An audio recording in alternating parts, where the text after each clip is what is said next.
Okay, so here's a quick video on the Eagleman 70.3 race that happened this weekend in 2019. So if you want a quick recap from the pro side, the age group perspective, as well as information on my nutrition strategy that I used that worked and worked incredibly, as well as the key takeaway involving heart rate zone training. So if you guys want to tune into this, as well as if you want a sneak peek of what I found was amazing about Maryland, Cambridge, and if you're thinking about doing the race next year, there's a lot of information in this video here for you. So tune in, guys, and hopefully you enjoy it. Take care.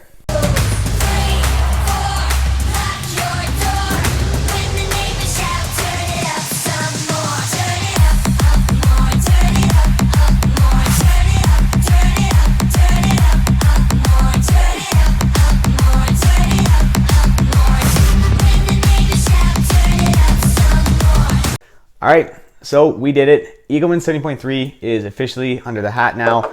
So it was a really incredible race, guys. Now, we actually did the camping down at the YMCA, and if anyone's doing it next year, it was a lot of fun doing that. Now, Cambridge, Maryland is a small town, essentially, so it's hard to get an Airbnb or a hotel unless you book or have me very early on. So I would highly recommend. It's affordable, it was fun, and they really looked after you. So thanks again, Dorchester County YMCA, for setting us up with that. It was a lot of fun. Now, the race itself was incredible, guys. I mean, typically it's known for a very windy and humid course. Now, we got lucky with, there wasn't too much humidity because it was a nice rainy, overcast day, but there was still a lot of wind. So we'll get into that. Now, essentially, the swim was canceled the morning of, I think maybe only a half hour before the race start, actually. Now, it was one of those days where was it going to be wet skin or wetsuit legal? And it turned out to be a wetsuit legal. I think it was 75.6 Fahrenheit in America. So 75.6 Fahrenheit race morning, and the cutoff was 76.1. So we were very close, but it was wetsuit legal. But unfortunately, due to unsafe conditions of the water, determined by the swim team, they said it was a no-go, and we'd just start with a 90-kilometer bike time trial, followed into the 21.1-kilometer run. So overall, I'm sure a lot of people were disappointed, including myself, to get to use their wetsuits and, just to get out and do the swim. I think that would have been a lot of fun. But I'm very happy they made that decision. I'd rather be safe than sorry. And I think as long as we all went home safe, that's the main thing. And you know what? Good on them. They know more about the weather conditions and that environment more than we do. So I'm very happy they made that call and to be smart about it. So there was swim that was canceled, unfortunately, but it all started out like a 90-kilometer time trial. So the pros went first, I think with a 45-second gap in between each of them. So it might have been a bit of a lonely course out there for a lot of the pros in the bike.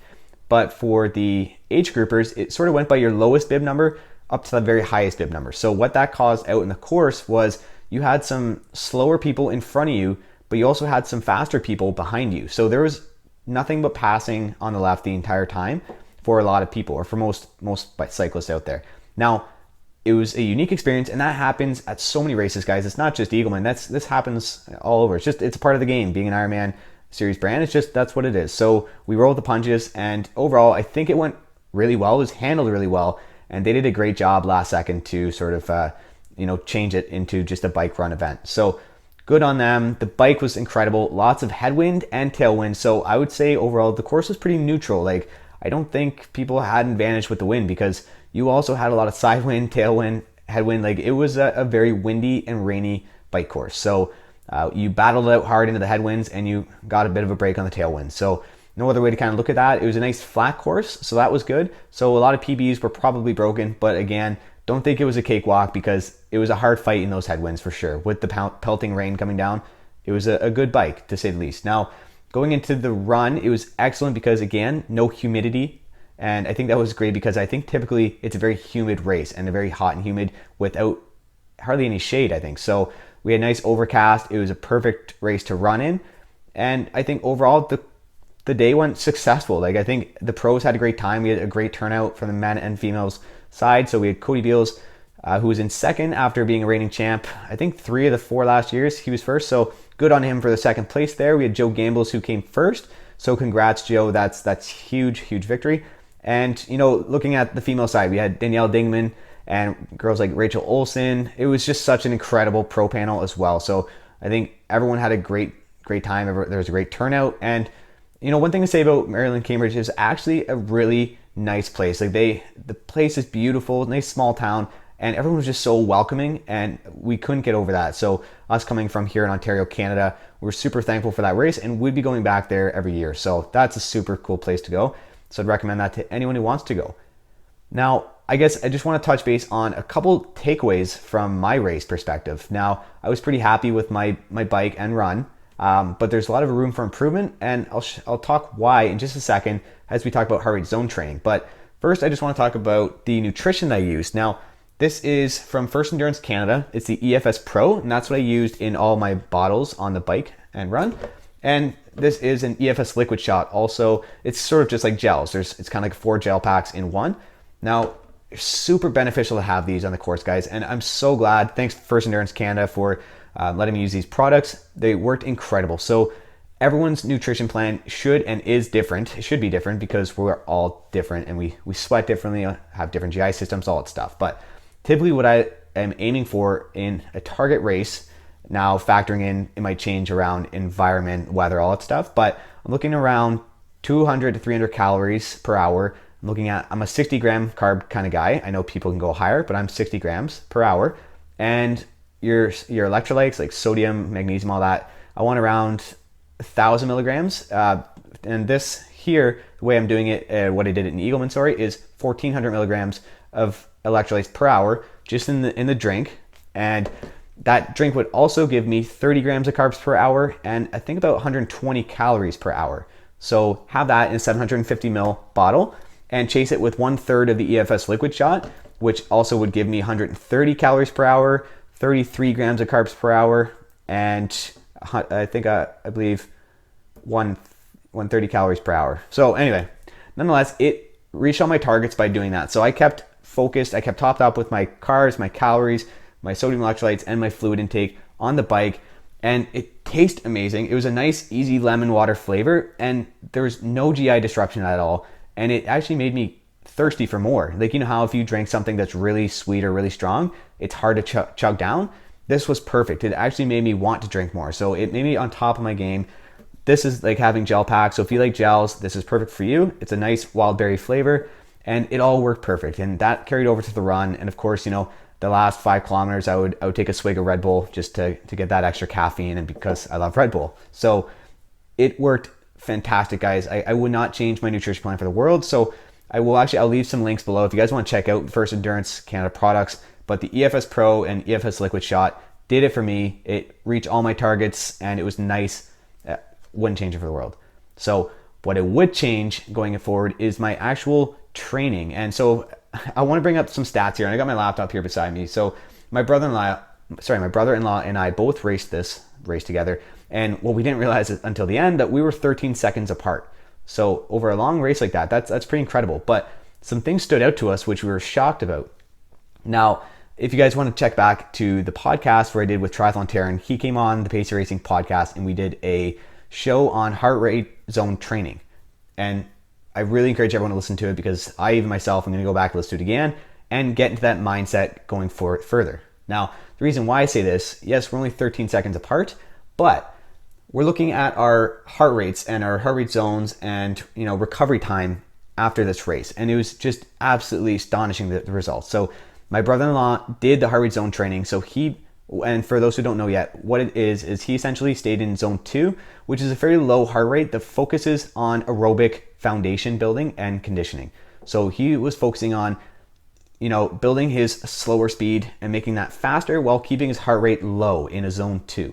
Now, I myself, and like most stubborn triathletes, like to push hard, and you just think, you know, as you're breaking, you know, new PBs in training, you're typically like me then in a zone 4. So if you're trying to go for a race pace in training, you're hitting around zone 4. I could probably guarantee that, and that's just what I did. I'm just one of those guys. And the conclusion to this, which is fascinating, we look at the bike.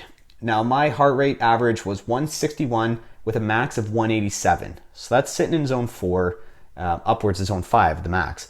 Now, my brother-in-law was sitting around 143 with a max heart rate of 167.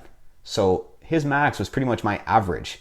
So when you think about that, I spent 80% of my time in zone 4, and he spent 90% of his time in zone 3 on the bike.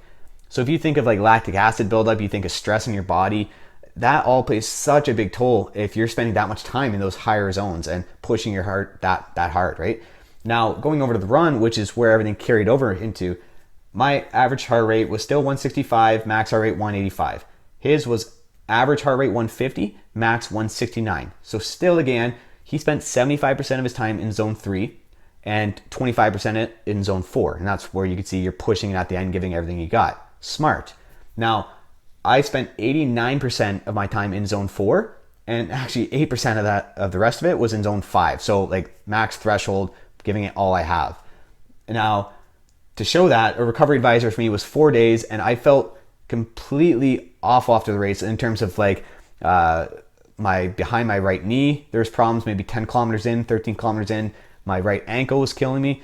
I think my left knee or left IT band, around maybe 18 kilometers in. So I was just pushing my body so hard in these high zones that I was causing myself these, I wouldn't say injuries, but these small little niggles that happen in a race. That was happening to me. I need 4 days of recovery according to the watch because of the heart rate. Now, my brother-in-law, 1 day recovery is all that was needed, so his watch says, and he felt amazing. He said he could keep going and there's no issues. So what's this come down to? 13 seconds difference of a race. So you're pretty much bang on in that kind of exact same speeds.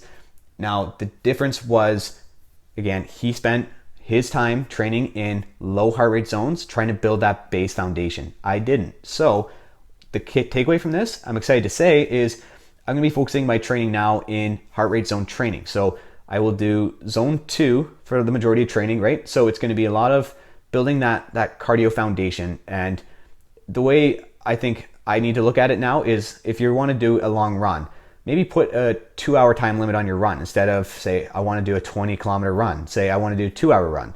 And then wherever you get, just keep it in those heart rate zones. That's your only goal. I think that's the biggest thing that people have a hard time switching to heart rate zone training is their measurement of time or measurement of distance. So I'm switching over to measurement of time and doing those for my long workouts.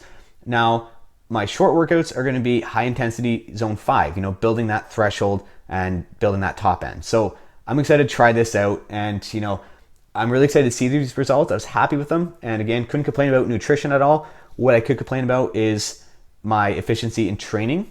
Too much time in zone 4, gray zone. So I just really want to share that with you guys. If you guys want to learn more about heart rate zone training, definitely listen to the podcast again with Triathlon Taren on the Pace Racing podcast. I'll link it below and also in the Instagram bio. But other than that, I just want to say overall, it was a great course, a lot of great takeaways. Pros did fantastic, great environment. And if you're considering Eagleman, I would recommend it to anyone. Now, other than that, guys, thanks again for listening to this, and hopefully you can take away some nutrition tips or some heart rate zone training tips. Or, if you just like Eagleman, then I'm happy about that because we did it. It's in the bag, and looking forward to the next 70.3 in Lake Placid. Other than that, guys, take care. We'll see you next time.